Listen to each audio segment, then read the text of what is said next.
giving you the real from A to Z surrounding the Dallas Cowboys. News, updates, rumors, transactions, takes, and more. So strap up, Cowboys Nation, and start your day off with A to Z Sports. Live with Will Steele. 3, 2, 1. Here we go!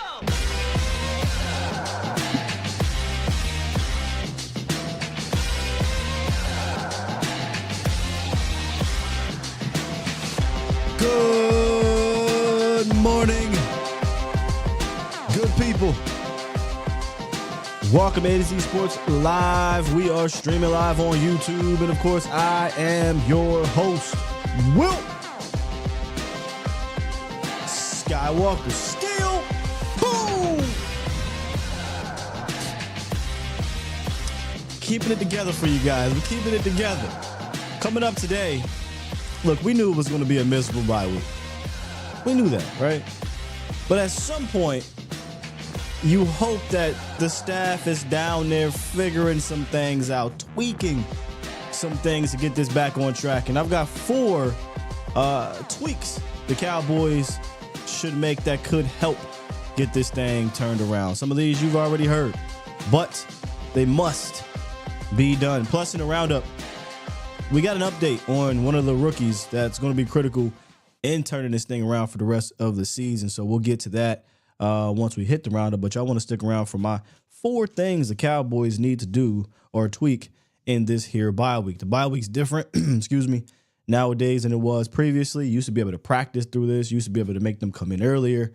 CBA says they have to have a scheduled amount of days off. So there won't be, it's not like the old school bye week. But that doesn't mean what I'm requesting from them cannot be done. But what's good with your Bomb Squad? Bomb Squad! I just happened to look over AG. I probably should have started my day off with Specs. Shouts out to Specs, our wonderful sponsor of our show each and every day. Don't they say, my old head's up in the building, to get over, a cold or the flu or what have you. I don't have the flu, but I got a really bad cold because, kids get your cold. And take a shot of this and shot of that. What should I go down to Specs and get to help me get over this damn cold? Because I just been crushing Dayquil honey. But I had to Google, can you overdose on Dayquil honey? How many shots of Dayquil honey can you take in 4 hours? Oh, wait, I'm only supposed to do 1 shot every 4 hours? God! So if I pass out on this stream, I just OD'd on Dayquil honey. So just let me be. Whiskey? All right, man. I gotta go down there and get the finest whiskey at Specs. Maybe I got the app. Maybe I'll just hit them up. Here we go. Jameson tea and honey. So some Jameson and honey in your tea. I got my coffee. I almost made it an Irish coffee. You know what you call it? Learned that from my wife. But I said, man, just push through it. Just push through it today. We'll be good to go. Got the weekend to kind of recover a bit. Hopefully Monday we all healed up. Black seed oil, write that down. I'm serious. I'm taking suggestions, man. This is annoying, and it happens all the time because you got you got a kid. That's what happens. They get sick, you get sick. But all right, enough about me. Let's get into this roundup and get some updates on the Cowboys' young rookie left tackle. It's time! It's time! It's time! It's time. It's time! Time? It is time for... It's time for the morning roundup. Round 'em up, boys. Let me talk to you! Let me talk to you, Cowboys Nation, and not about taking shots. Although I'm serious, if y'all got suggestions. AG said Michelle's waiting for that one cough.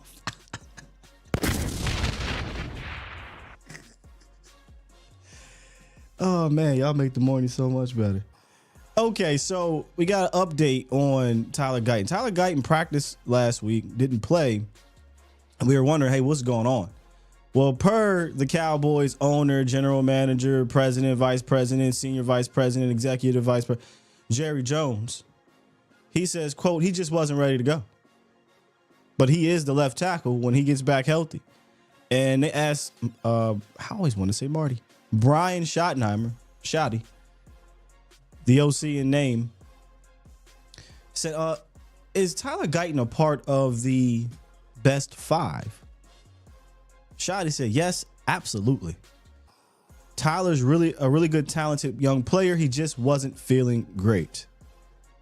So he wasn't feeling great. So I hope that's the injury, right? Like the injury, he wasn't feeling great, and not some illness or something that creeps up on him, because I know he got sick in the off season at camp, and he had to sit out for a little bit. So Tyler Guyton should be back in the starting lineup next week. I know not everyone is feeling great about that, but I think it's the right move.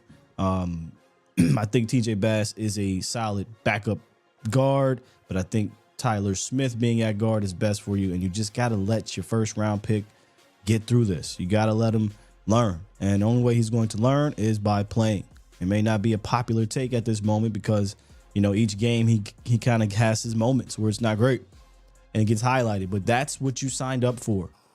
That is what you signed up for when you went through with, you know, how you handled the offseason. So you just got to see this through, in my opinion. I don't think he gets better sitting on the sideline and sitting behind a Chuma Edoga or something like that, because that's base, or TJ Bass. Like, nah.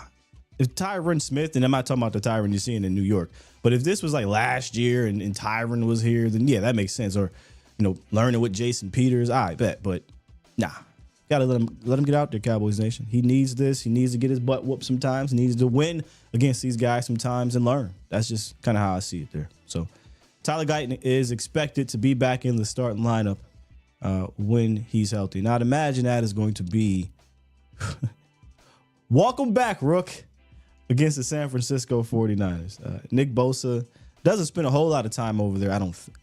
Nick Bosa? Yeah, there's a couple. Nick Bosa, I don't think he spends a whole lot of time on the left side of the offense, if I remember correctly. It's going to be Steele he's going to be going up against again. But if he does get over there, welcome back to the team, Rook. It'll be interesting. All right. Let's come back to you guys. JL said, but so he was torn. Oh, was trying his rookie year. Yeah. Tyron had his struggles on the right side his rookie year. Tyler Smith, very similar struggles at left tackle his rookie year. Almost identical numbers, really, when it comes to like sacks and pressures. And if you really want to, I said this before about Tyler Smith.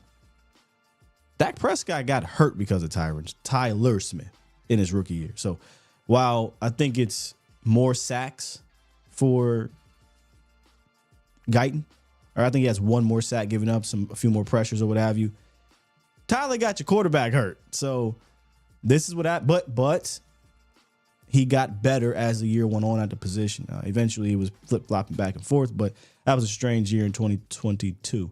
Nonetheless, he got better for it. So I think that Tyler Guyton will get better for it as well. Yeah, no, I watched a play, Michelle, not my Michelle. I didn't watch the full game of the night. Was it the Niners? Bills and Jets. But I saw the play where Tyron Smith got whooped. And I'm like, you don't really see Tyron Smith get beat that bad and miss that bad. That's why I said Tyron Smith a few years ago, right? Tyron Smith going into last year, I mean. Tyron Smith this year, whatever, you know. You knew he was going to be on his last leg last year for the Cowboys. Let's just be real. We got the bad guy in the building. Razor Ramon said they're going to get our quarterback killed. Huh? It's a couple opportunities. Week 1, I ain't going to hold you. Week 1, there was 2 opportunities there for Dak Prescott. I could have got his rotator cuff rocked or something against Myles Garrett. One, he did get hit. I think it was a fumble and it went backwards and we recovered it. The other one was he just got that thing off and it's like, whoo. It's getting close, man. It's getting close. But nonetheless, get the young buck back out there and just deal with your ups and downs, Cowboys Nation. That's kind of how I see it. Oh, completely forgot. That injury report is brought to you by OSMI. OSMI provides arthroscopic and robotic assisted orthopedic surgery, foot and ankle surgery, sports medicine, physical therapy, and a whole bunch more. Do they offer sickness from colds? I had to go down to OSMI. Their team of orthopedic specialists has offices in Fort Worth, Decatur, Mansfield to provide state-of-the-art orthopedic care in the North Texas area. So if you have the loved one, a high school student, college student, athlete, that is, who needs to get some type of care, hit up OSMI at osmifw.com or give them a call at 817-529-1900. That's our injury spotlight right there. That's our injury spotlight right there. Now it's time to spotlight some of the bye week tweaks that I personally think the Cowboys should make. Now, a lot of them you guys have already talked about. I've already talked about before, but we got to emphasize it a little bit more here. And this first one, you're probably going to roll your eyes. You're like, I'm just sick and tired of hearing this every week. But I don't know how you can watch the league. I don't know how you can watch this team and say that this shouldn't be done more. More motion, ladies and gentlemen. It's, I guess the more I scream it, the more I talk about it, maybe it'll reach the media again, and maybe the media will go to Coach McCarthy again. Then maybe Coach McCarthy will say, well, damn it, we did it, in week 5 and it worked out, so maybe we should do it again. But it is concerning to me the lack of motion and / creativity in both the pass and run game. CeeDee Lamb this year only has 5 receptions out of motion for 64 yards. 64 yards. That's 26 in the league. 0 touchdowns. Last year, CeeDee Lamb was top 15 in the league in yards out of motion, and he was second in the league in touchdowns. I don't know what has changed in that regard. Now, some people will say, "Oh, the offensive line to me has nothing to do with pre-snap, post-snap motion, pre-snap motion, and at-snap motion. Nothing."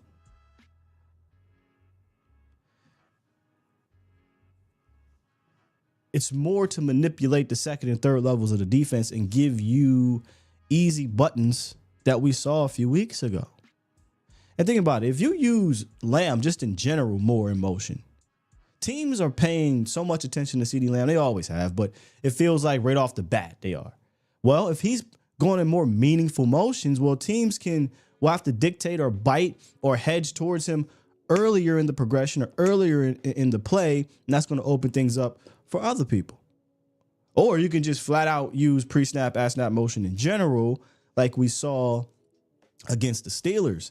And, I'm just going to show a few plays here because we already ran through this. But, Cowboys Nation, exit motion was your 5th tight end and you get a wide open easy button. Where was this last week? Did Mike McCarthy just say, here, man, down? Did we run anything like this last week? Mind you, I understand it was over by the third quarter, but I'm talking in that first quarter and a half, 2 quarters. Did we run any orbit motion last week with an easy button for a long handoff like this? Don't tell me we don't do it and can't do it. You showed me the previous week you could. Let me see if this is, no, not that one right there. Let me. We don't want that one right there. Here we go. Do we see this? Once again, pre-snap, at-snap motion, orbit motion. Wow, look at that. What do you know? Easy button wide open. Where was that last week? So people, they get a little perturbed and upset at you because you pound the table for this type of, but this is why I get annoyed and upset, because I'm not asking you to do rocket science. I'm asking you to do something that we saw you get bullied into doing last year. We saw you get bullied into doing 2 weeks ago. And then last week you come out, the first 4 weeks of the season, you come out and you're not doing any of these things. I don't think it's rocket science to do more of this. Why does it take pulling teeth for you to do it? Why does it take the media to call you out and you get an attitude and saying, here, man, here, you can have a couple chips? Should be a part of what you do. And you know what? I said this before. If you don't believe me, don't listen to me. I just got a microphone, I got a camera, and I'm talking to y'all. Man, you just a YouTuber, Sky. You don't know what you're talking about. Cool. Don't listen to Skywalker still. Listen to what should be a future Hall of Famer, Luke Kuechly, talk about what motion does to you. One of the things we've seen, Luke, just every year, there's innovation with motion. Every year you're seeing everybody's trying to do the newest thing. One of the things this year that's been interesting, not what Buffalo's doing is nuts, like what the way they've been moving guys around. But to me, what's jumped out, I was talking to Kurt Warren about this the other day, was the speed of motion now. Like, dude, it used to be almost like it was an indicator, it's a coverage indicator, kind of mosey along. Like, dude, like now they are rolling on motion. Well, you think about, all right, so say it's 2x2 and the slot receiver motions to 3x1.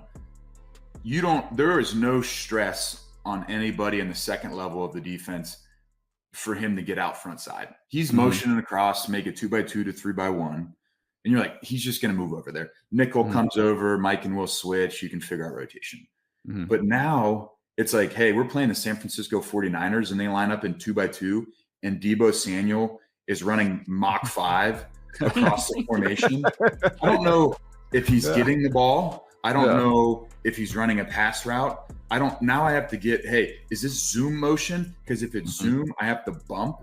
It's just the more speed that happens pre-snap on the offensive side of the ball, the more stress it puts on a defense. And it makes playing the run game really hard because you can't get downhill. All your movement as a backer is lateral.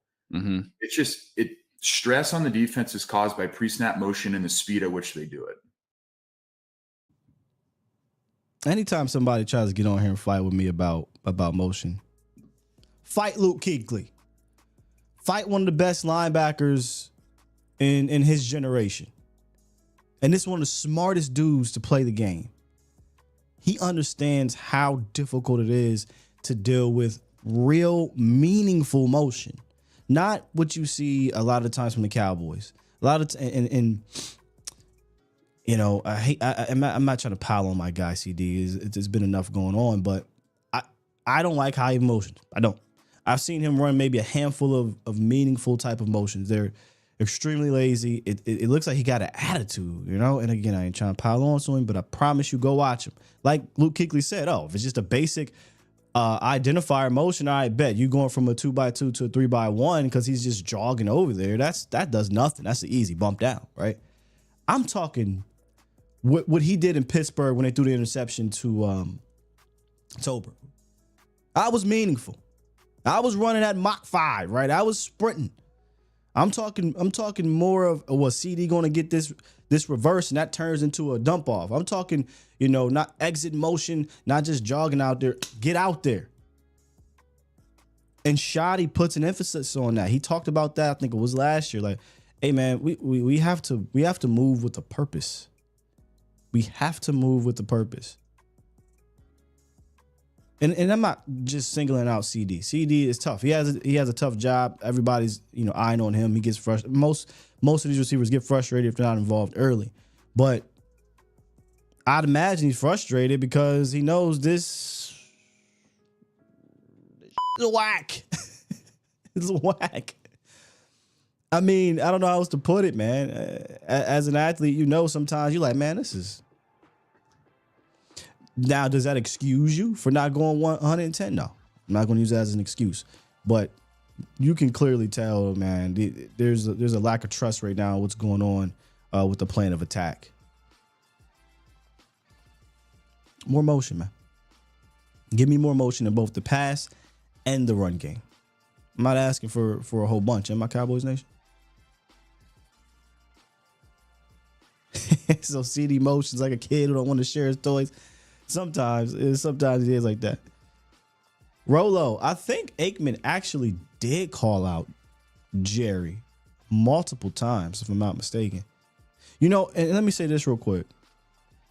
As a newer person down here in the DFW area, I am more familiar with the fan than I am the ticket, but I hear a lot that the ticket is actually where it's at. And I'm not trying to give anybody free publicity here, but that's where Troy goes. I probably should start listening more there, because Troy Aikman is on there, and Troy don't hold back.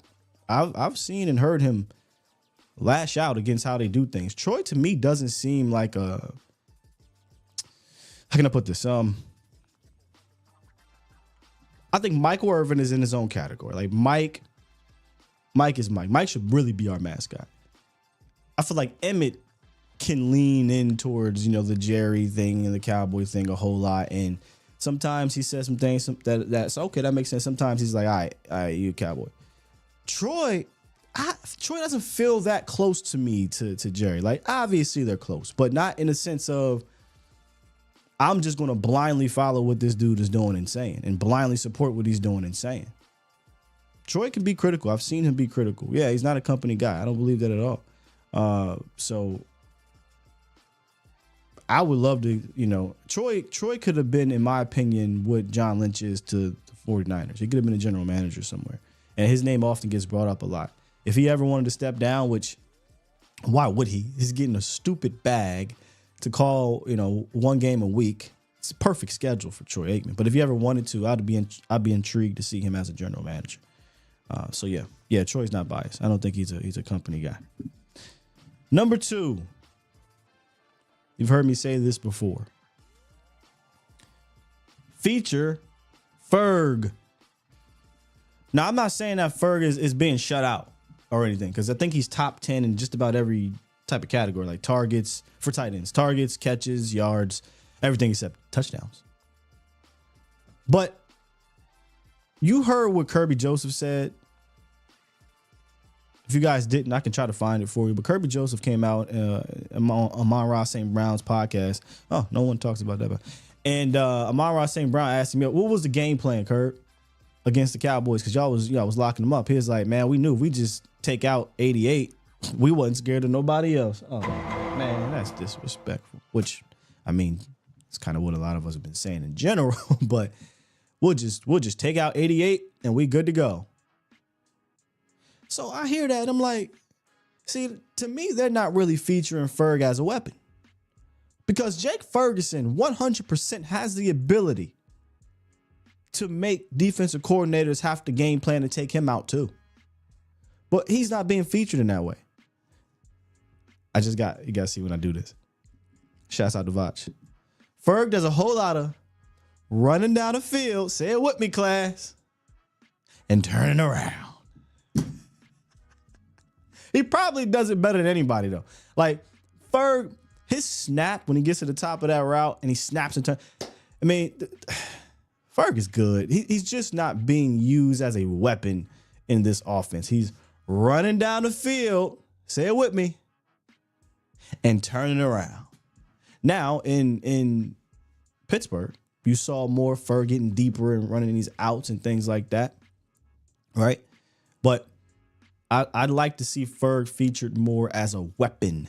So he's been in motion a whole lot more, and pre-snap and shifts and whatnot. He actually has the most yards for tight ends, 91 out of shifts and motions. Keep it going. Push him downfield more. Get him down the seams more. Set up tight end screens and allow him to get blockers or use his yak ability. He should be. And look, and I know he's not CD. But damn it, you have to figure something out here. I would feature him. It's CD, Jake Ferguson. I wouldn't go CD, then Jake, and then Herb, and then nah, man. Ferg needs to be heavy in this game plan. You can't run. Your second receiving option outside of CD Lamb is kind of looked at more of as just a guy that's part of this thing and not a guy. So you need another receiving option that you can game plan for. Freaky Ferg, ladies and gentlemen. That's the guy. And here's the most important part, like I said, especially in the red zone. You suck in the red zone running the ball. You suck with your concepts, and now you're turning the ball over in the red zone, and they're being turned over, not going to Jake Ferguson. Jake Ferguson has 3 targets in the red zone this year. 6 games, 3 targets. Last year, he led the entire NFL for tight ends in red zone targets. Like, I think people got Ferg up. I said this before too. A couple years ago, there was somebody in the chat was calling Ferg not athletic and couldn't do this and can't do contested. I'm like, I don't know what you watched at Wisconsin. I don't know what you watched his rookie year. Jake Ferg can go up and get that thing. Like, we don't throw a whole lot of fades or whatever, and whatever, that's fine. But give me Ferg in the back of the end zone, jump ball, something like. Give me Ferg contested catch in the red zone, jump ball, or just tight window. He's physical like that. He's athletic enough to go get it. Give him a shot. 3 targets in the red zone is absurd, and one of the targets came last week. So he had 2 targets leading up to that game. It's absurd. He needs to be featured.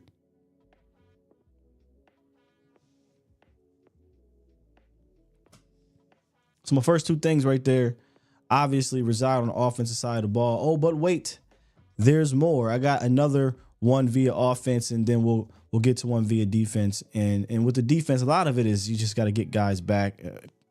By the way, let me preface this here. Well, actually, it's after the fact. The tweaks that we're talking about are not going to be coaching changes. They're not going to be trades. They're not going to be firings. That's not happening.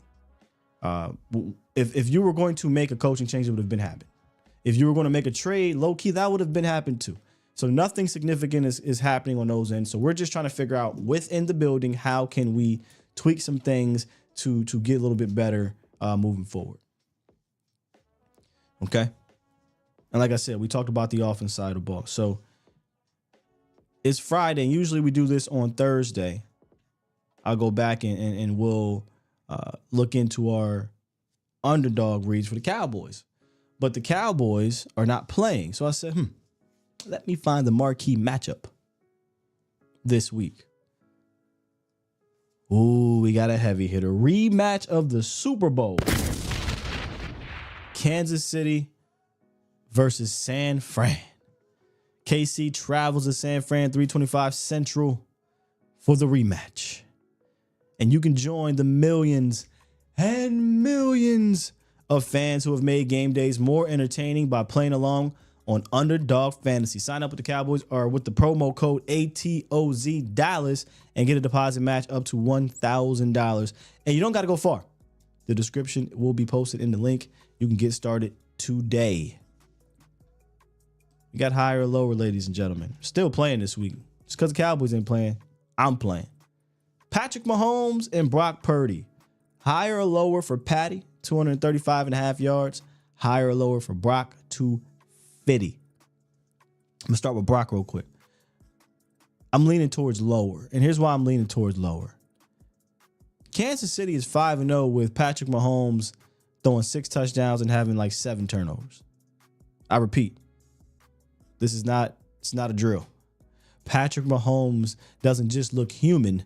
Patrick Mahomes looks mid. And they're 5-0. And they're 5-0 because they have one of the best defenses in the National Football League. And Brock Purdy is going to have to go up against one of the best defenses in the National Football League. So you look at, well, how many times has he thrown over for 250? Not a lot. So I'm going with lower. I think this Kansas City defense continues to make life difficult for Brock, and he has lower than 250 pass yards. I got higher, though, for Patty. Yes, Patrick Mahomes may be struggling so far this year. He is without his weapons on the outside. Hell, he's without, one of his weapons in the backfield, Isaiah Pacheco, right? No Hollywood Brown. She Rice is out. But somehow, some way, I feel like they're still obviously going to lean on Pat, and Pat will hit the mark. 235, give me the higher on that one. 250, give me the lower on Brock. That's my Underdog Fantasy Pick'ems of the week. Again, join the millions of fans who've made Underdog Fantasy Sports their game day entertainment for the week. Shaq said, "Ain't no way, Sky. I thought Mahomes can win throwing to anybody." I mean, he is winning throwing to anybody, but he's not producing at a high level throwing to anybody, right? man, the Kansas City Chiefs are a great study right now into why this thing, and they've been for 2 years. They've really been for like 2 and some change. You know, Pat is Pat. He's unbelievable when the playoffs come. I don't know if there's any quarterback who's just so in control, you know, in the playoffs. But this team is a perfect study of, man, if you're buttoned up from top to bottom and you got that championship type medal and you really invest in this thing being a complete team game, you can have one of the great quarterbacks not be great for 2 years and you still have a bunch of success. Yeah, absolutely. Okay, so here's what we're going to do. We're going to get back to it. I got one more on offense. Then I want you guys to get ready, okay? Because we're going to do our Dave's hot chicken hot take. Last week it didn't come through, but that's okay. I want to know your hot takes for this week. My third tweak. These last two, y'all going to like these last two. They're going to like these two. Give Dalvin Cook a shot. Ladies and gentlemen, boys and girls, children of all ages, your Dallas Cowboys, and I don't know that I would have said this with how the Cowboys view it historically speaking for the run game. They have the worst rushing attack in the National Football League. They're 32nd in yards per attempt. They're 31st in rush yards or rush touchdowns. They're 32nd in rush yards. Their longest rush of the season is 13 yards. Rush success rate, bottom of the league. Now listen, I completely get it's not one singular thing. That is the reason why you have the worst rushing attack in the National Football League. But here's the problem. This scheme ain't changing. The O-line coach ain't changing. The offensive line ain't changing. But what you can change and keep throwing at the wall and see what happens are the ball carriers. You really have nothing to lose. You have nothing to lose giving him an opportunity. You're already the worst rushing team. What are you going to get? Worser is not a word, but you're going to get worser? Right? What you going to get? Give him a shot. Give him a shot. If the reasoning is, hey, he didn't know the offense. Man, dude got about 6 weeks or whatever it's been now. He's got a whole bye week. He should know the offense now. He should know, okay, this is inside zone. This is wide zone. This is where I come to block. I mean, this dude's a veteran. What are we talking about here? And mind you, I am not an advocate thinking this guy's a savior. I'm just tired of seeing the worst rushing attack as is. I'm an advocate for throwing something at the wall and making a change. If that don't work, cool. Get somebody else in here and do it. But I don't want to keep seeing the same thing over and over again. That ain't working, bruh. Try something different. Again, is Cooks the savior? Nah, I don't believe he is. But if you listen to Coach Mike Solari, let's take a listen to Coach Mike Solari. What he says are the Cowboys' bread and butter. It's technically what the bread and butter is for one Dalvin Cook. Do you know what your bread and butter runs are yet? Yeah, the bread and butter runs are a variation of our inside zone and getting the ball in the perimeter. We want to get the ball in space in our toss schemes. But, we're building on that. But yes, it would be the inside zone and in the wide zone and getting the ball in the perimeter. Zone and perimeter, that's where Dalvin Cook has thrived throughout his career. Now, he's not the same Dalvin Cook from 3-4 years ago, what have you, but he is a zone type runner. So, all right, Coach, even though you lied to me, if you truly are going to lean more into what you believe is your bread and butter, wide zone, lies, toss and perimeter, lies, then incorporate a guy who has historically been really good at doing it. That's all I'm saying. He's a liar. He definitely came out there and lied. I watched I mean, y'all know this. We look at the film all the time. When he said wide zone, I literally had to hit up, I think it was Vosh when we were done. I'm like, bro, you see a lot of wide zone? I don't see it. I see a lot of inside zone. I see a lot of duo. He didn't even mention duo being bread and butter because I don't believe it is. I don't think we run it well. But I digress. It's that time, Cowboys Nation. There's no game today, okay? There's no game today. But you can still give me a hot take surrounding the team. You can give me maybe a hot take surrounding the National Football League. Whatever it is that you want your hot take to be. And, of course, a hot take each and every week is brought to you by Dave's Hot Chicken. If you love America's team, you will love America's Chicken that offer amazing hot chicken in all levels of heat, from mild to reaper, and their bomb sides that include the crinkle cut fries and, of course, the mac and cheese. Dave's Hot Chicken is your go-to hot spot for hot chicken. And if you're in the McKinney, Plano, and Waco area, stop in today for your lunch, for your dinner, or if you just want to, keep something for the side for a midnight snack. Maybe you got the munchies. Hey, I don't judge. Dave's Hot Chicken is the place to be. So, Cowboys Nation, give me your hot takes for the week, and we'll see what we come away with here.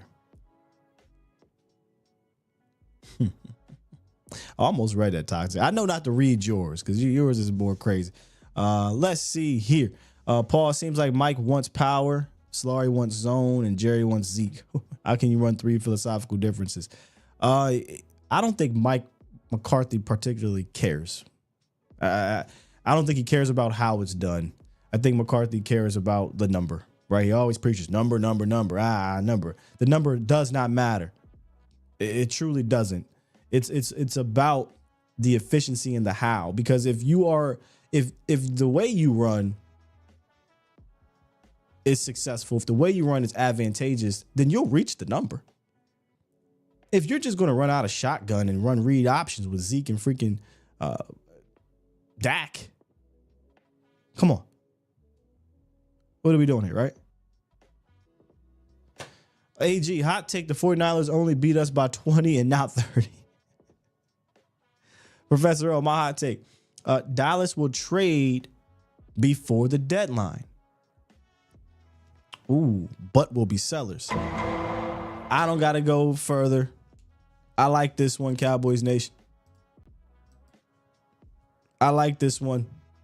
We've got the winner, ladies and gentlemen. Let me see if I can find this real quick because we talked about, there we go. Bada bing, bada boom. Realest guys in the room.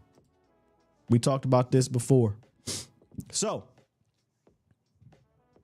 our hot take this week comes from Professor O, who says the Dallas Cowboys will be trading before the deadline, but they will be sellers and not buyers. And here's why I want to feature this one.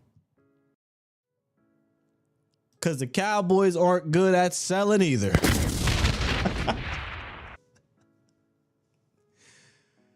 Since 1995, the Cowboys have not netted more than a 5th round pick in any trade outside of draft day pick swaps.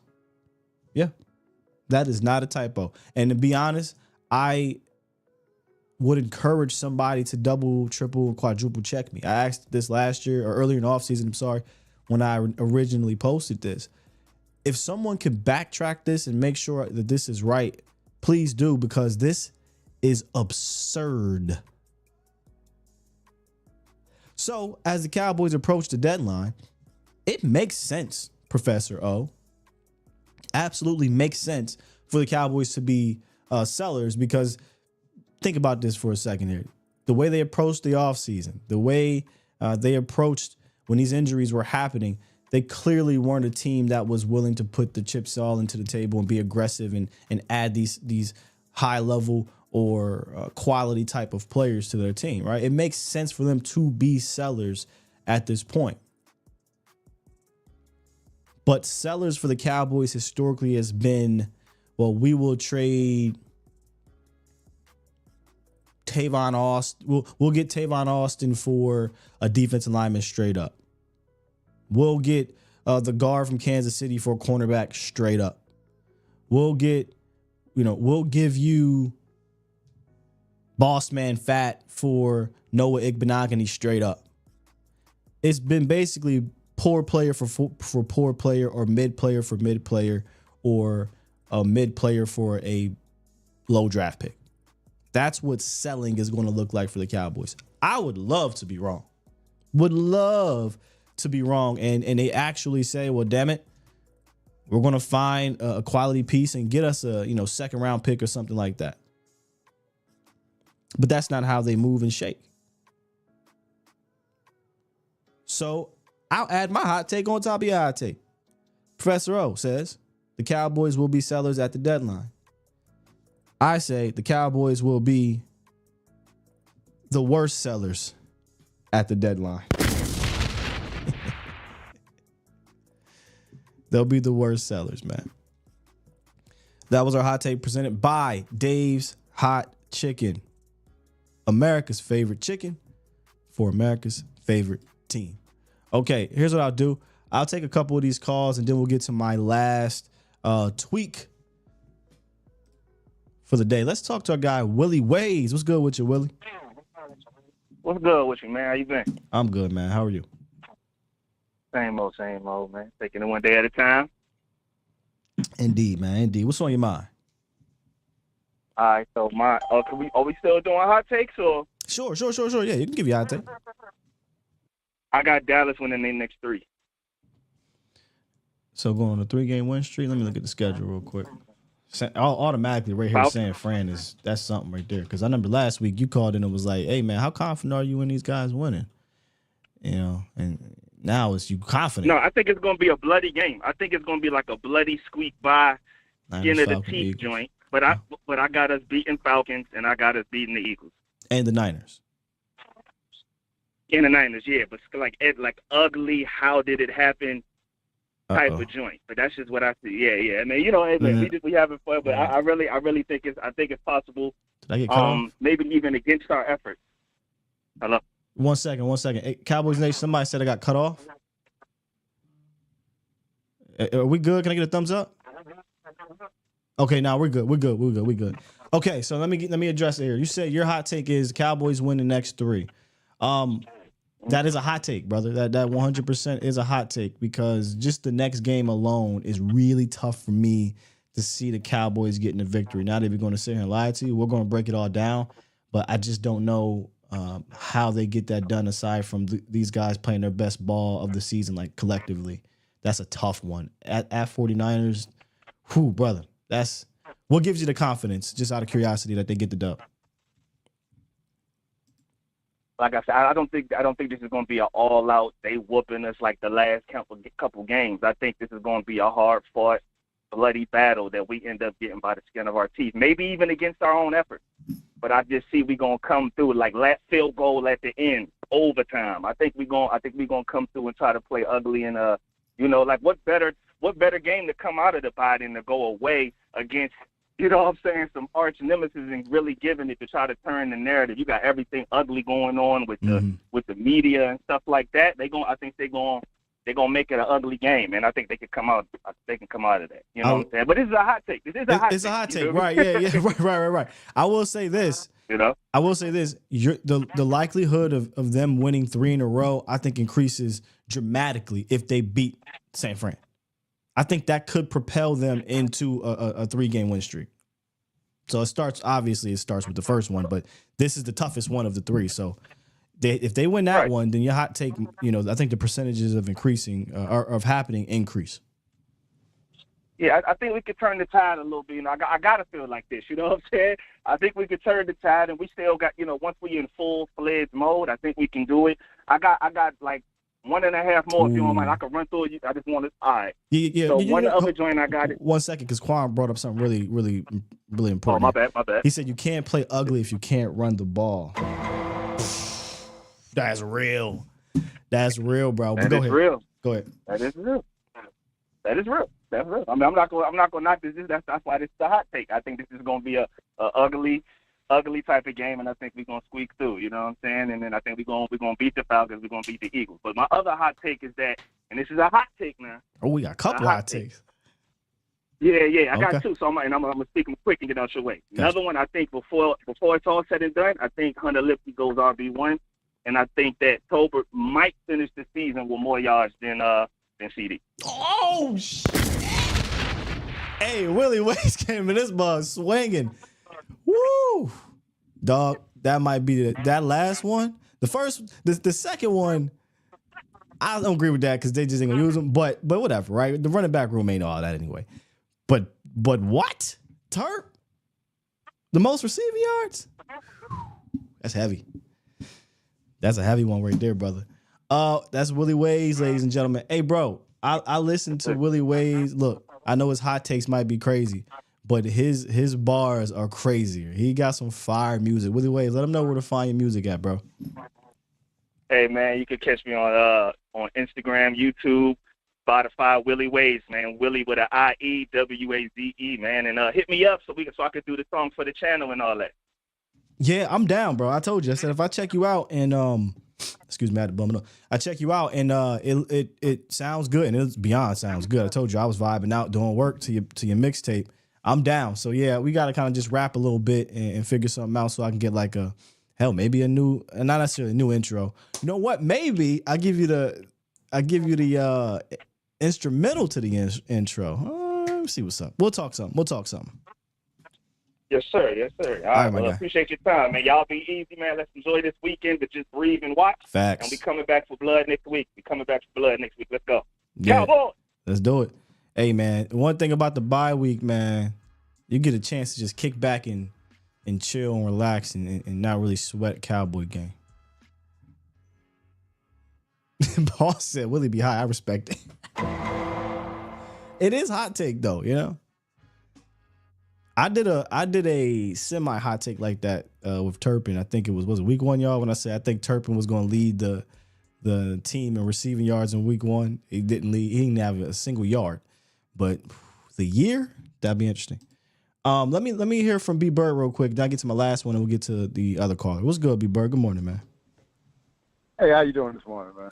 I'm good. We just trying to mix up the vibes this week after, pretty much all railroading the Joneses as we purposefully should have been doing because what happened was just ridiculous. But yeah.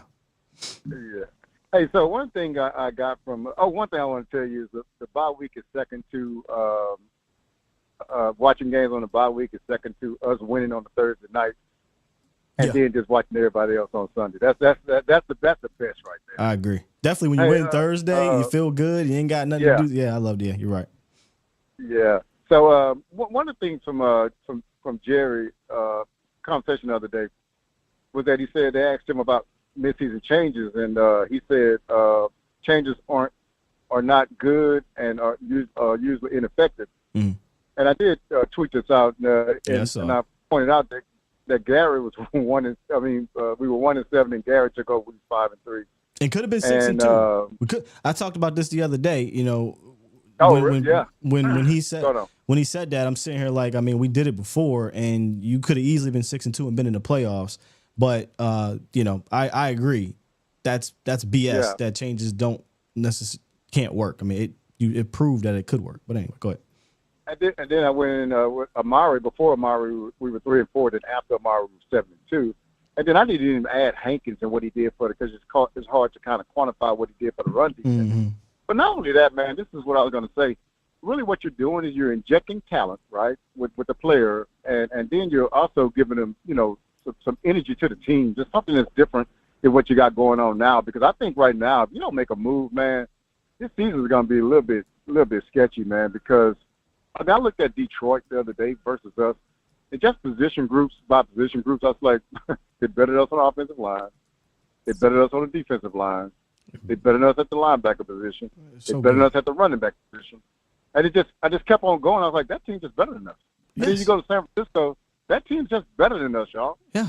And so then you go to sideline coaching. That's not even a match. Not even close. You know what I'm saying? San Francisco coaching versus us, not even close. And so we're expecting to, it's just crazy how we model our minds to say, okay, yeah, we can compete. Now, anything can happen because it is football. It's an oblong spheroid. But it's just like when you start looking at it, man, we need more talent. But you say that, right, B-Bird, and it feels like anything, when you say anything can happen, anything can happen for everybody but us. Like think about it for a second. How many times have we went into a game as like a massive underdog type? Not Cleveland Browns, but like, like, hey man, you ain't beating San Fran or you ain't beating, and you be like, yo, the Cowboys came in there and won. Like, but it's usually the other way. It's usually, man, they about to whoop on the Cardinals. Nope.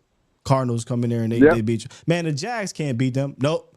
The Jags beat them. Man, the Texans, 7 point, it should be 14 points. The Texans took you to the wire. Like, but how many times is it the Cowboys on the other end of the spectrum? Hardly ever, man. So it's so interesting when you say, anything can happen, to everybody else except the Cowboys, apparently.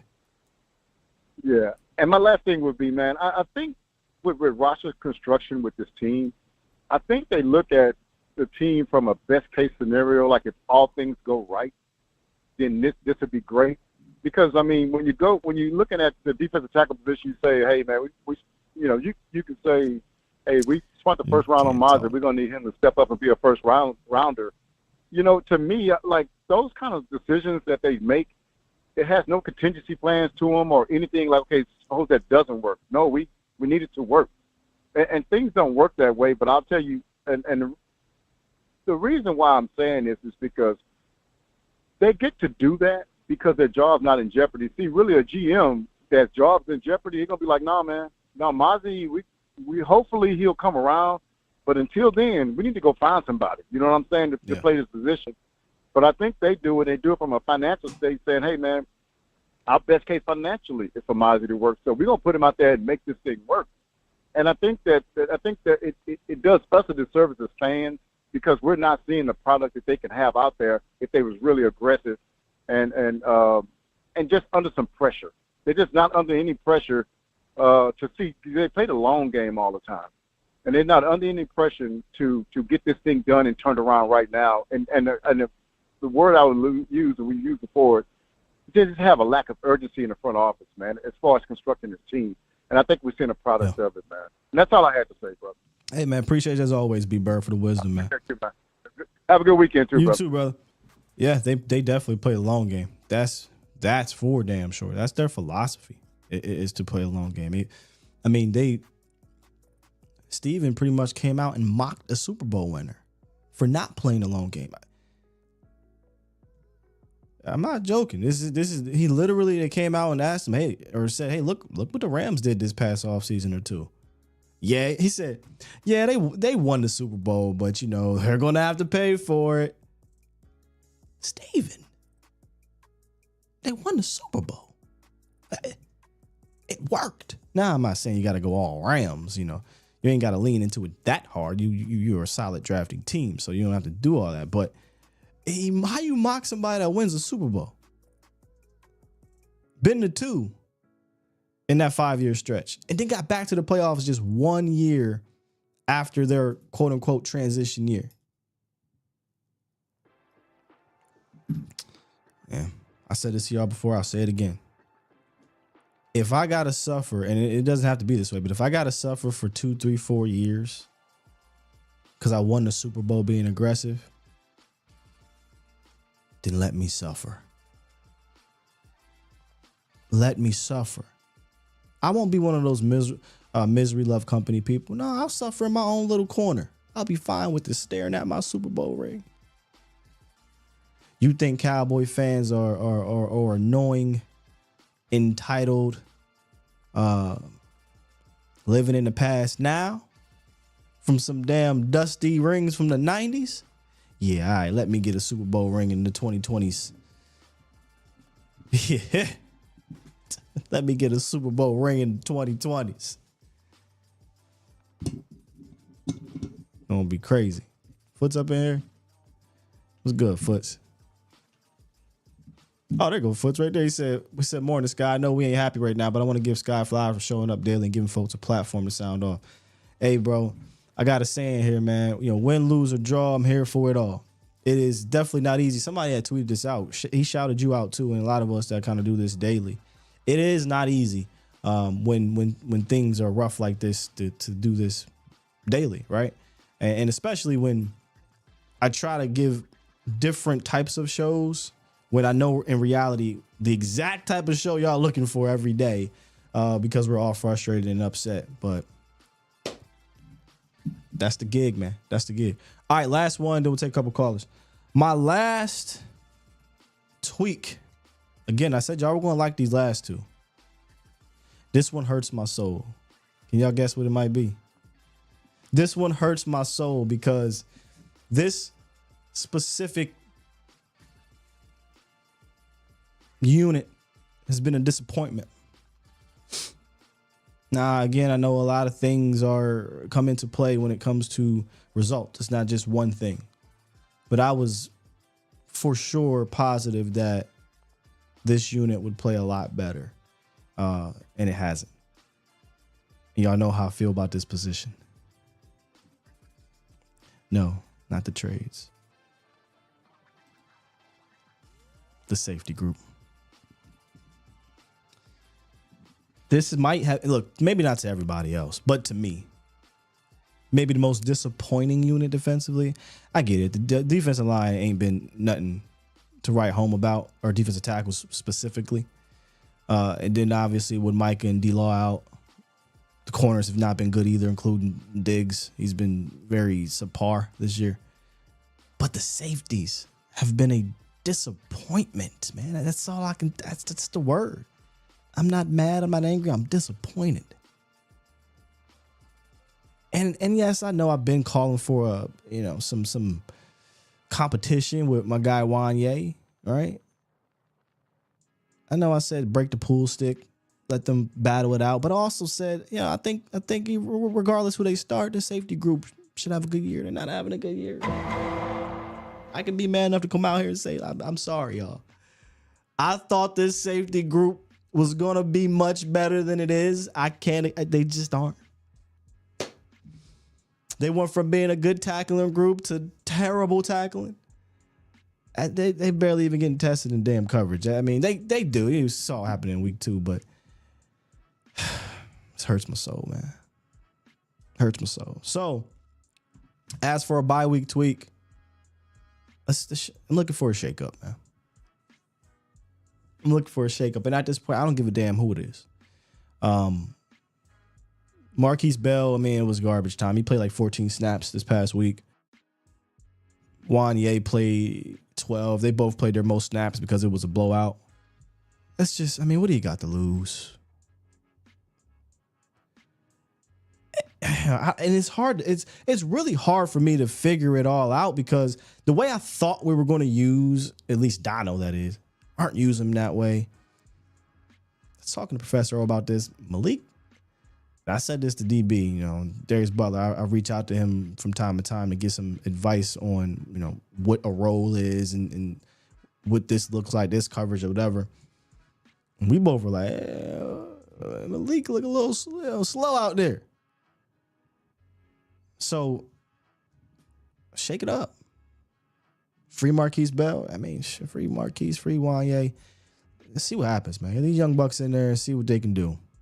Maybe the pine would change your mind. But again, similar to the running back position, not in talent, but like, what do you have to lose is what I'm talking about. What do you got to lose? Camo, is it? Might be. Heck, put Mukwamu. I forgot about Mukwamu, man. Yeah, shit, man. Sure. Why not? This guy said the safety's good, but he lied. I lied to y'all. Hey, I didn't lie. I was mistaken. This one hurt, AG. I felt really confident about Zim. But you know what? Zim ain't really did shit for none of these groups. I mean, all these groups have looked worse. But I thought the safeties would be the ones, man. Put Micah at safety. Micah would be. If Micah in 2010, right? I'm trying to think of the rules. Micah would have been a big, strong safety. Think Cam Chancellor type. Think Cam Chancellor. All right. Those are my 4 tweaks, man. More motion, feature Ferg, give Cooks a shot, safety, shake up. I'm going to take a couple of these calls. get to the supers. We're going to go about our day here on this beautiful Friday. 540. Good morning, man. What it is, what it do? How you doing, brother? I'm doing, like to say, doing fine. I would like to say peace to the A to Z sports Dallas community. Thank you. My opinion is we're not thinking about it. I don't think we're looking at the whole thing because you got to remember you got Dion lurking around and Shador. And could this be something that they did on purpose to make the team bad so we could get some good draft picks? So not only that we could get Shador, but our draft picks will be top draft picks because we would be like, the lowest on the totem pole. Well, next year. Well, I will say this. They're not taking a quarter. I don't care if they have the number 1 pick. They're not taking a quarterback. They just signed Dak Prescott to a huge deal. He's not going anywhere. He has a no-trade clause, all that stuff. So that's out the picture. I don't think they're doing this to tank to take a quarterback. I don't think they needed to do this to if they wanted to bring in a Deion Sanders at coach. I thought about this yesterday. So interesting you brought this up. I thought about this yesterday. I truly believe these dudes just don't have a damn clue.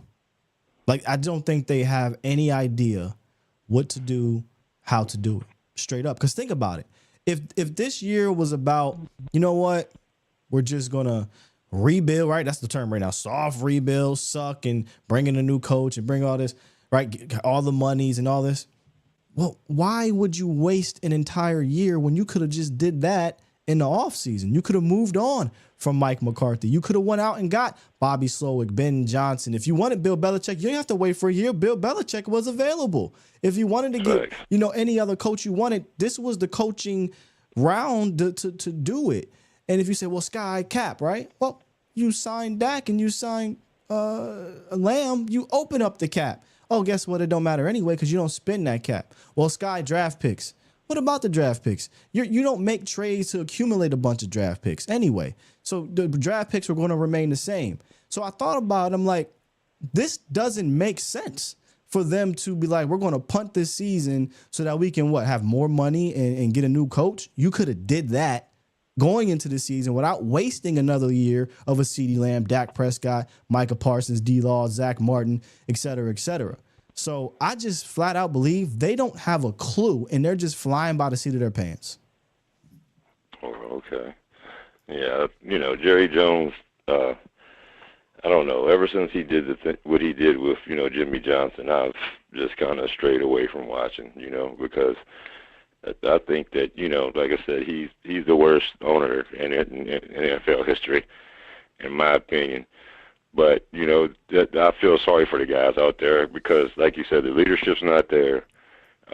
It seems like like you're failing to get, top draft. That's the way it seems to me. I'm not, maybe not Shador, but you're just failing. Like, after a while, it's just like, you know what, we tried it. It's not going to work, so we're just going to, yeah, but what a lot of fall out until next year, and then we'll get a good draft picks and stuff. Yeah, I think what you're insinuating is what a lot of fans believe is that, this team doesn't just allow the bottom to fall out so that they can, get a bunch of high draft picks, right? Like the Cowboys don't live in the top 10 drafting area. And honestly, that's not a bad thing. And to me, that's why I say, if they were able to incorporate other aspects of team building, they could truly be one of one, but they don't do that. They are a solid draft. I have to give them solid. They can be a really damn good drafting team, but they're because they need to be better. I'll give them solid to good to sometimes in some years they're really good, right? So they're a good drafting team, but because you don't do anything else, you got to be better. But if they did other things, they could be that team that, hey man, yeah, we might live between 21 and 32 in the draft world, but guess what? We got picks. We trade out, so we accumulate picks, so we can trade those picks for better players. Hey, we'll go up to pick 11 and 10 because we got extra picks. Hey, we signed as free agents, so we don't got to worry about drafting a young. They don't do all of that, so they have to sit tight, collect these picks in the 18s to 27 range, and hope like hell these guys turn into Michael Parsons or Dak Prescott. But I say this before, the problem with that thinking is no rookie is getting you over the hump for a Super Bowl. hardly is a year 2 player really doing that, right? It takes time for these guys to develop and hit their peak. Well, while they're developing and hitting their peak, you need to bring in proven talent to kind of, set off and balance out the draft and develop. Dallas doesn't do it, and they're fine with it because they always, as long as they got a Tony Romo or Dak Prescott who is good enough to keep you out of top 10, they're fine with that because that is competing to them. That is competing for some of these fans. They're fine with 12 wins. They're fine with getting to the playoffs and losing. They're fine. In reality, that's not the way to go about it, in my opinion. You got to be more aggressive, especially when you're a good team. That's the time to put all the chips in the middle. And if the bottom falls out, fine. Then you get those high draft picks that you covet. Yeah.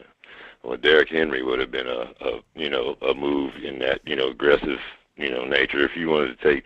Sure. But we let that slide pass. But I appreciate you, brother, and y'all have a good day. Thank you. And thank you for, let me get a little bit of this out and keep up with the good work, brother. Thank you, sir.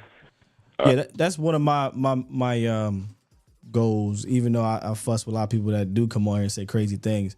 A couple of days ago, our guy Marco was wilding, and then it was Troy was saying some crazy things, but that's not crazy to him, right? But I'll say it's crazy. But they were like, man, why'd you hang up, or why do you take that? And I'm like, look, I created this platform so that even if we disagree, you can call in and give your opinion on it. I might fuss at you. We gonna go back and forth for sure. That's why, I say it take guts for people to do that, because we gonna battle and tussle. But I give everybody a shot in that sense. Obviously, as long as we're, nothing's like personal attacks or what have you. Sure, you can call in here and say what you need to say, and if it's something that we gonna debate about, we gonna debate it. That's for damn sure. 469, what's on your mind? Hey, how you doing? I'm good, man. How are you? All right, man. White, what do you think about? I know he won't trade, but we need to do something. Mm-hmm. Get rid of some picks to get rid of some players to get more picks, or try to trade for like Hassan Reddick. He ain't doing nothing. It's a receiver over there from the Jets I was talking about that could do good. Mike Williams. He a rookie. Garrett Wilson. He like a slot receiver. Y'all was talking about him doing the draft. He's like a. I got you. I'm gonna go look. He's like right now. Like a Randall Cobb. I don't know his name, but him. And then trade Lance for a running back to Miami. I forgot we had Trey Lance. Yeah. I mean, freaking Lance, man. Cowboys need to do something, man. You can't sit on your hands. You're not winning. Jerry Jones is tripping. He won't make no moves. That's the only team that. Malachi Corley. Yeah, that's his name. I forgot they had him. Yeah, that's his name. He's a high draft pick. I don't know if they're gonna. Wasn't he a second rounder? He ain't gonna get no playing time. Wasn't they got if Malachi Corley was a second rounder, they not. And plus, the Jets don't like you anyway. But yeah. I'm just trying to make some shake. I hear you, brother. Trust me, I'm thinking too. I'm trying to find some moves too, man. So, what do you think if? I hate to say this, man. I'm not a 49er fan. We're not going to beat the 49ers. All right, check this out. If the 49ers beat, listen, I shouldn't even say that. If the 49ers beat the Chiefs, bro, we have a strong chance to win the next game. Bro, you do not have to feel no type of way for saying you have no belief the Cowboys beating the Niners. How, bro? There's no way nobody. Now I know Willie Ways came on here and said it's a hot take, but you are lying to yourself. If after what you've seen in the first 6 weeks, not you, just in general. If what you've seen in the first 6 weeks, you are saying it with your chest that the Cowboys are going to go into San Francisco and win. Like, come on, man. That's gonna be a hard one right there, bro. If we can make it through the first quarter, 7-7, we up 7, they got 0. We got a chance, but man, because last year they blew us out and we had all the good players. So Michael Irvin got on the speak on FS1 talking about we ain't got blowed out by the Fort Michael Irvin be. He a good speaker, but he lied that day. Mike said what now? Mike said we didn't get blown out. Yeah, we didn't get blown out the last time. Every game been closed. I said, damn, Michael Irvin, why you up there and lie? Now the playoffs, he's right. It's been close in the playoffs, but last year we went up there and got whooped. So, and we're not. I don't think we're nearly as good as we were going into that game last year. So, we'll see. Right. We'll see. Man, we need to do something. You can't sit on your hands and we getting beat every other week, every 2 weeks. You know what I'm saying? We got to do something. You won't fire the coach. Agree. Make some trades. You know what I'm saying? Or trade to get better. There's some players that's still out there.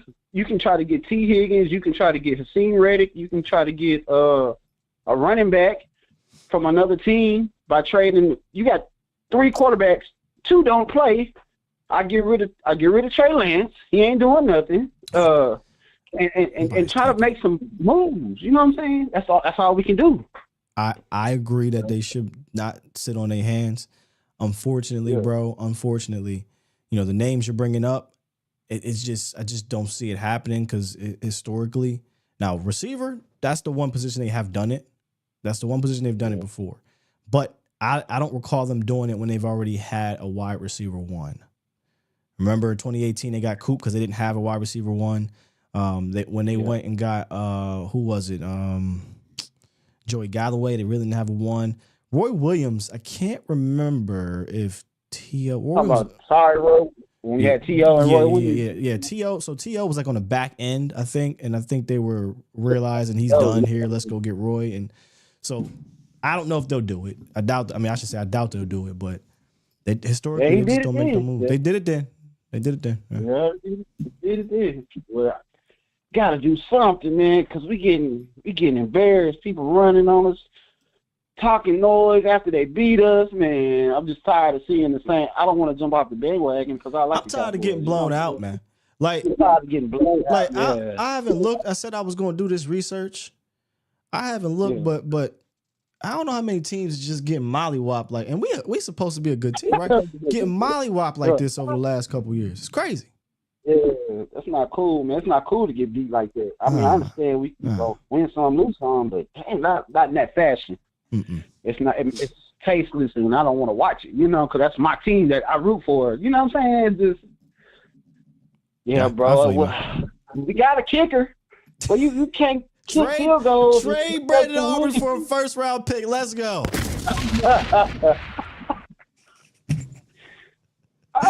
Let's do it, baby. I ship Butter out of here in a heartbeat. If they want a 3 and above, Butter, he's gone.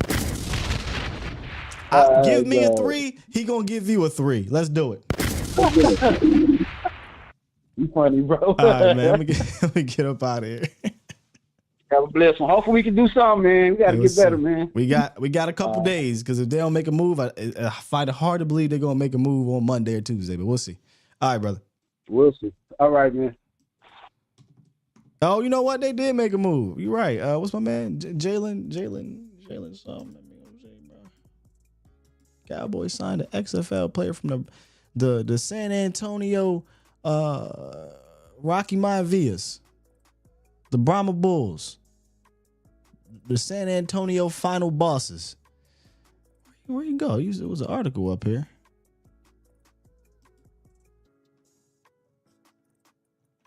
Yeah, it was Jalen something. It was a defensive tackle.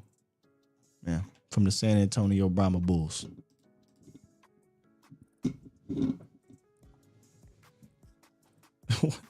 Trade Parsons and we good. Good what? Good what? Somebody did ask me, I think it might have been my guy Mel. Would you trade him if we keep losing or whatever for the next 2 weeks? I say this.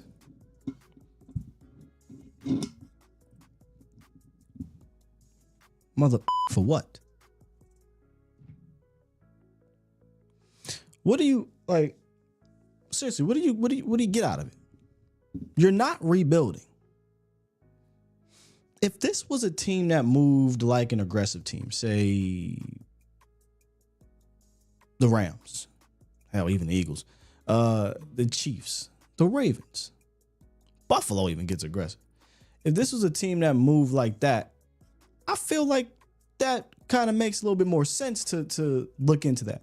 The problem with trading not just one of your best players, one of the best players in the National Football League, on this team, is that their whole entire existence, survival, is based off their best players.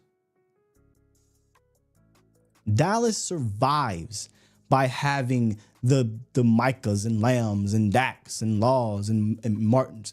That's how they survive. So we do what? Get rid of them, get a first, second, or whatever, and get more rookies in here that 9 times out of 10 are going to pan out to be like Micah. And now it's going to take 2-3 years for those 4 years for those guys to develop. For what? That you're not going. Sky is going to cost too much. And what are they doing with the money?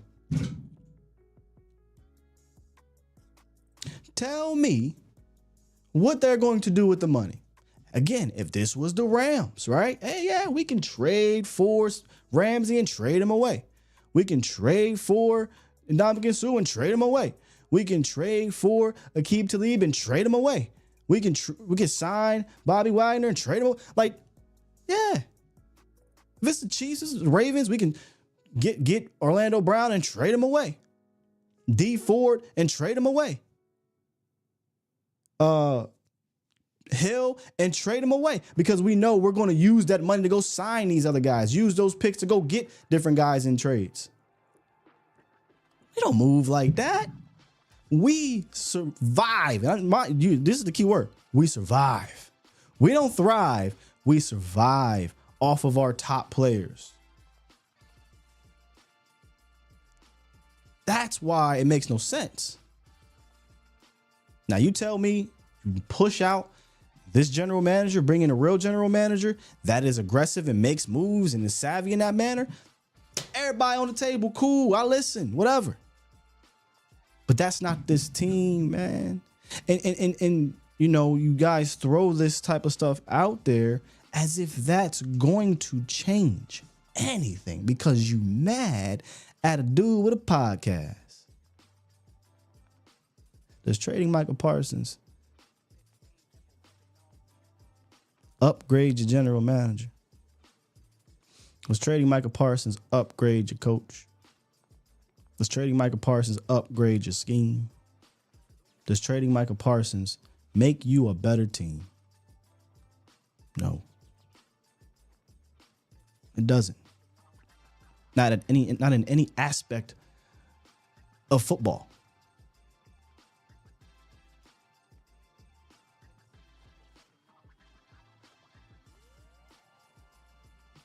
So, you know, when people throw that out there, they're upset at the player, they're upset at the podcast, they're upset he has, other players on and all this and stuff like that.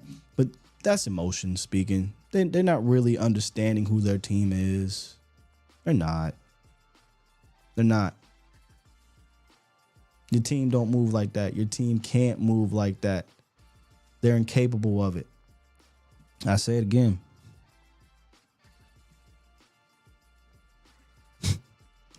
The proof is in the pudding. With these gentlemen at the helm, you can't afford to lose one of the best players in the National Football League that is 25 years old. Can't do it because they survive off of that type of talent.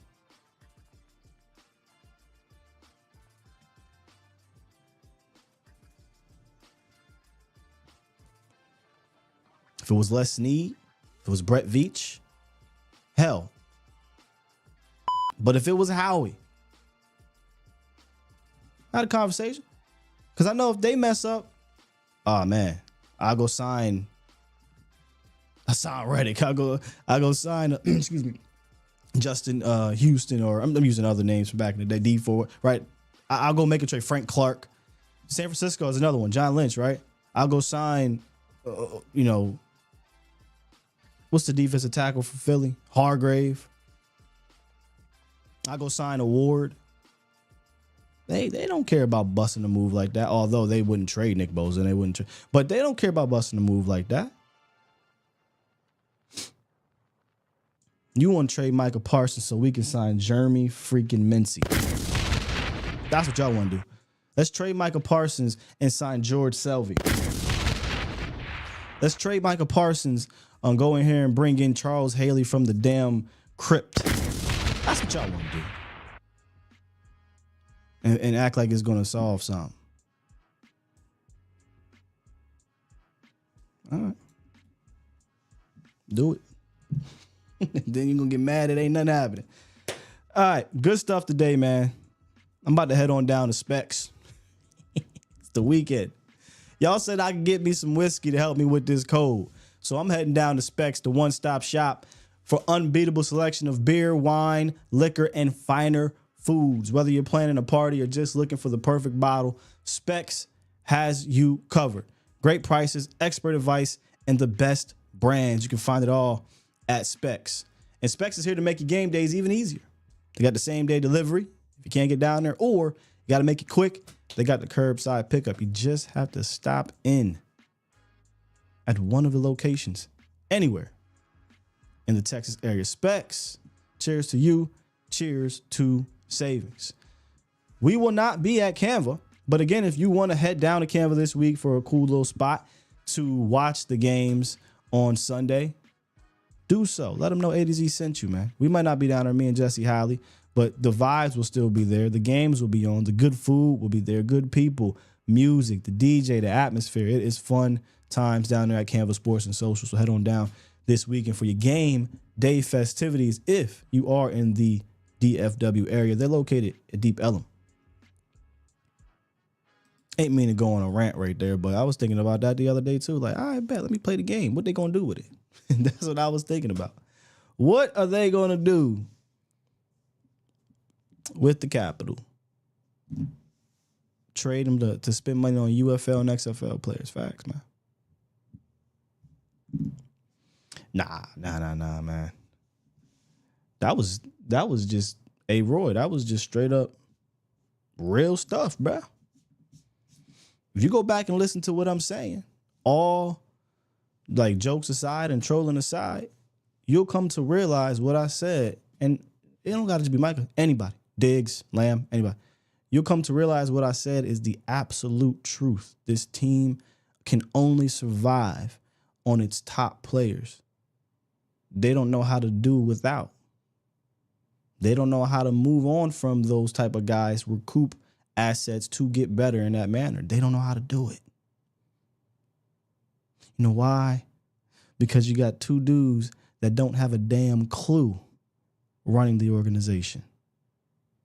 And I digress. I'm going to go ahead and hit this button. Oh, no, I ain't. No, I ain't. I said this to myself when I left yesterday. I did not get super chats yesterday. I didn't get y'all supers. So let me get the super dupers from yesterday and today. My bad. I apologize. When I got Vach on or guests in general, we kind of just go, right? Like, so we got a lot to get through. Hoo-wee. Let me see here. Bada bing, bada boom. Bow. All right, let me get through these supers, y'all. And then we're going to keep it moving. Super chat. Lennox dropped 5 yesterday. Said, as soon as I got the Vach and A to Z notifications back to back, I said, yeah, they collabing today. Great stuff, fellas, as always. So what I tried to do, me and Vach was like, yo, let's just make it a surprise. I didn't want to put it in the title. I didn't want to put it on the thumbnail. I just wanted both of us to go live. And somebody be like, yo, why Vach going live at the same time? And then bow. So it looked like y'all enjoyed the collab. Y'all enjoyed the surprise. Appreciate y'all. Super chat. G-Dub dropped 5 and said, we're going through the same messed up stuff because the Joneses don't want to pay McCarthy not to coach. They punt it on the season and players know it. That's the other part, G-Dub, that you probably on to. They don't like to just waste money. And if they would have fired McCarthy, they would have been paying him to not coach. So that's a very good point. Super chat. Cowboy 615 dropped 5 and said, good morning, Sky and Vach. Who would be a good O-line candidate for next year's possibility?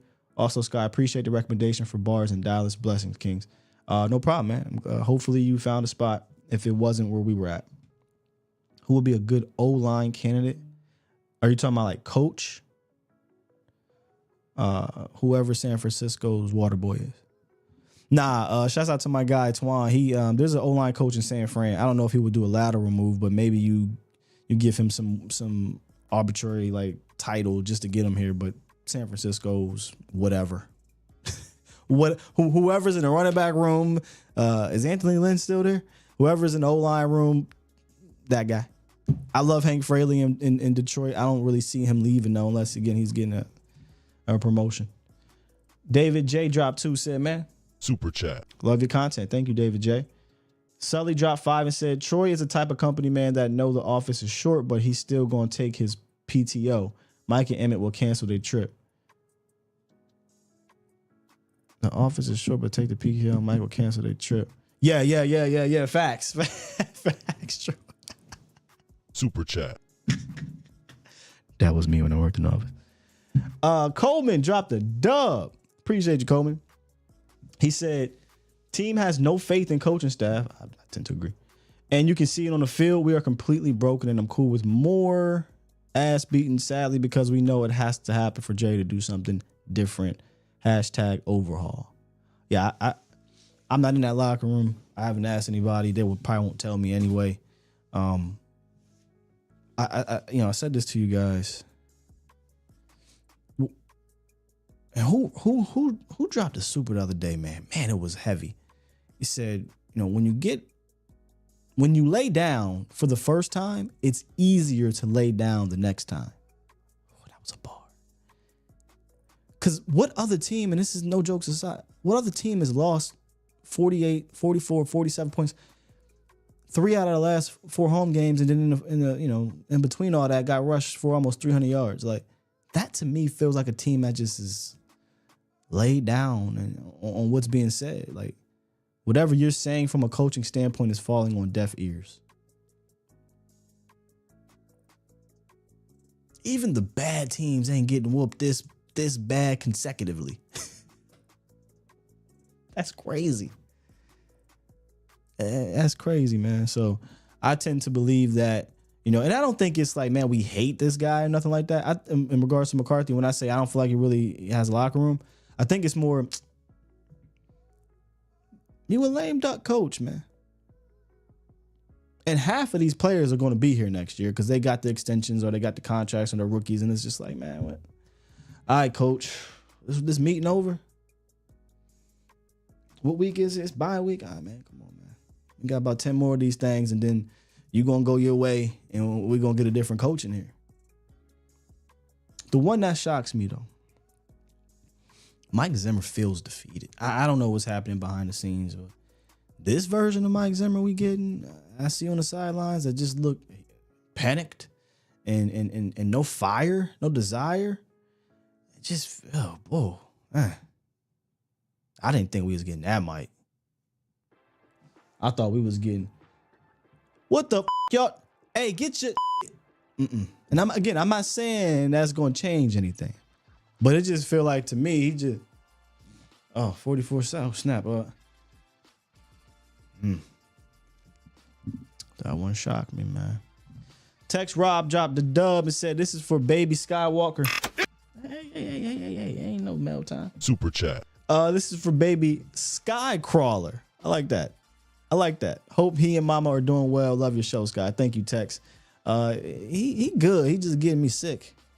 He's starting to crawl now. Like he been army crawling, but now he's getting up and starting to crawl and getting things. He's standing up in his crib, scaring the hell out of my wife. Love him to death though. Yeah, our dub, we are still in the hunt. That is the thing, right? Like, can they get into this bye week and come out this bye week and make the necessary changes and tweaks to go on a run? I sure as hell hope so.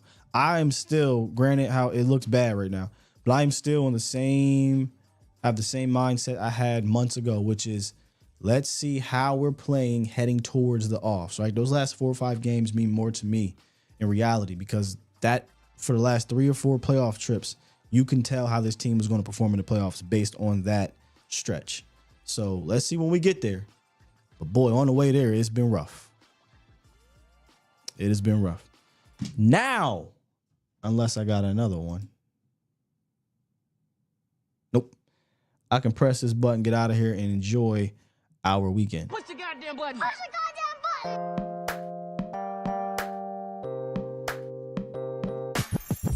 Shouts out to the Bomb Squad coming through every day. I really appreciate y'all. I know it ain't been easy. You can tell. You can look around.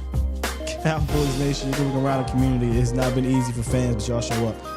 Lost, dropped 5 and said fatigue makes cowards out of all of us. Fix the offense, the defense will remain fresh. And then Sully dropped 5 and said, bro, Zimmer probably got grandkids. He not going to let them babies see him on TV acting a fool and cussing people out. You got a point, bro. We out of here. Love y'all. Peace.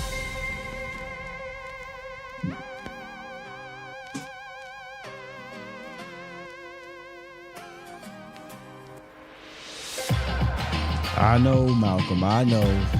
Playoffs is looking pretty bleak, but I'm just saying I want to see how we playing when we get towards the playoffs.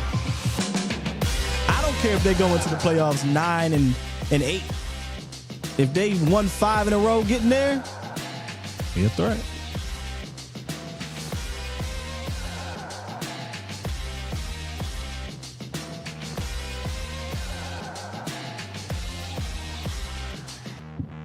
Enjoy y'all weekend, Cowboys Nation. I will see y'all on Monday. Bomb Squad!